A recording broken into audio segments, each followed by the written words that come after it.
What is up, guys? More work on the road to San Diego. Next games. If you've been keeping up, you know my next game's is San Diego. So practice is really kind of working its way up, kind of intensifying. Practice sessions a little bit longer. Just trying to get in shape and get ready for this thing.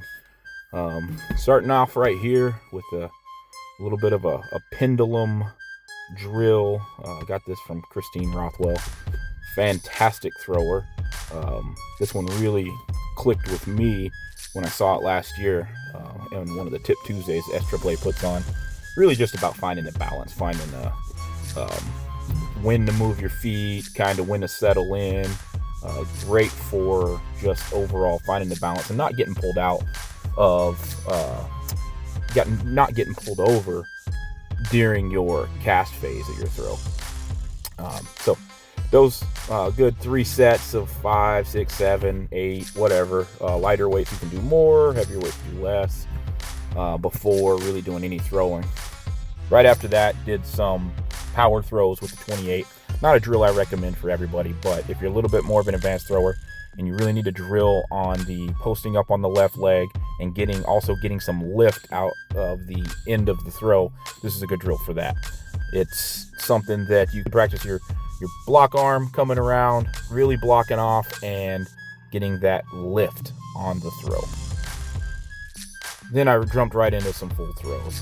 Something I was working on specifically in this throw, in this session, much like the last one, is really trying to get down in the back, absorb the impact, and get into a good quarter front squat position in the back before I begin the sprint phase. Get separated and then wait on the weight to hit that low point in the back before really trying to generate any force forward.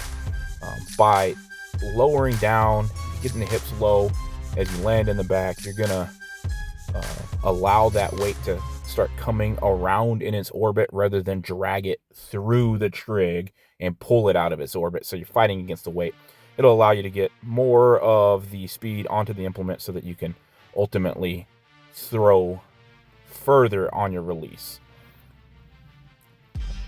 Something I've struggled with in the past is looking very slow on that transition. So again, that's just me being impatient, pulling it out of its orbit, out of the back, and just not really taking advantage of the centrifugal force in the orbit. Overall, good weights throwing session. Again, not measuring. Everything was generally probably between 65 and 70 feet, which is right where I should be in my range. Maybe a little bit higher, between 65 and 75 feet. But I'll come as I become more comfortable and get more comfortable as the season goes on. So the next day, went out, practiced the hammer. Thought it was going to be wet. Thought it was going to be a little bit colder than it was, which is fine. Whatever. Ended up not being affected by that so much, so that was good. Started out the hammer with about the only thing that you can do in a games to warm up. So I'm trying to find ways. Notoriously, I'm not good at warming up for hammer on game day. Not being able to release the hammer, I don't know, it messes with my mind, or I don't know if I don't get the stretch that I would otherwise get if I did get to make some releases. So trying to figure that out. This is also just a great drill for teaching teaching the low point, and B, teaching to accelerate down into that low point, coming from the top to the bottom, because that's really where you're going to build your speed in the hammer throw, is from the top to the bottom. The idea is just build speed on the down, don't lose speed on the up. Take advantage of gravity whenever you can. And then besides that, just did a bunch of full throws with the 22. It flew all right. I'm not going to say they weren't real far. Again, didn't measure anything on this day because, well, I mean, the distances right now don't matter. It's the feel and the effort that matters. Everything was between that 80 and the 90% effort, except for one or two of these throws. I kind of tried to put a little bit more to it just to see where I would end up. Early on in the practice, I was really getting kind of off balance, which is to be expected sometimes when you don't, when you're early in the season, trying to find your balance point again.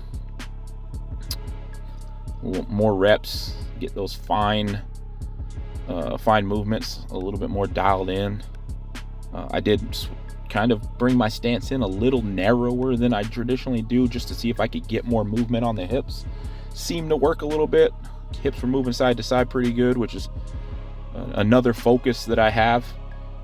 When I can start getting my winds to feel pretty good, the next step for me is to really focus on getting a lot of left to right hip motion. Really getting some separation from the left to the right, so I can make myself nice and long to get a lot of speed to the hammerhead. That's what's going to make it go far. Really, it's controlled speed and not as much power. Generally speaking, if I try to throw a bunch of power into it, I yoink on that thing, and much like in the weights, I pull it out of its orbit and ruin a lot of that speed that you get to build from going around and around. So overall, again, good practice. Nothing hurt, nothing felt bad. Threw some pretty decent. I built from first throw to last throw. I was continuously building up. Good sign, good thing. Not too fatigued.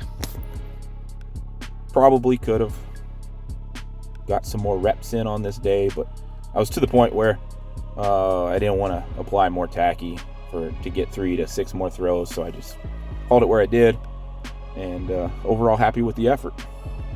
So all those throws to this point were with the 22-pound hammer. Took one, my very last throw I took with the 16-pound hammer, just to kind of see where I'd be if I could really add some speed to it. The great contrast between a 22 and a 16, so it's kind of good, kind of fun to throw that in at the end.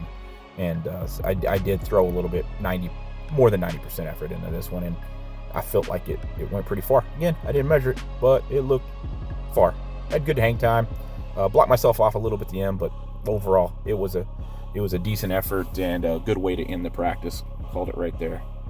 So there you have it. By the time you see this, I'll be less than a month out to San Diego, and it's really time to start getting after it.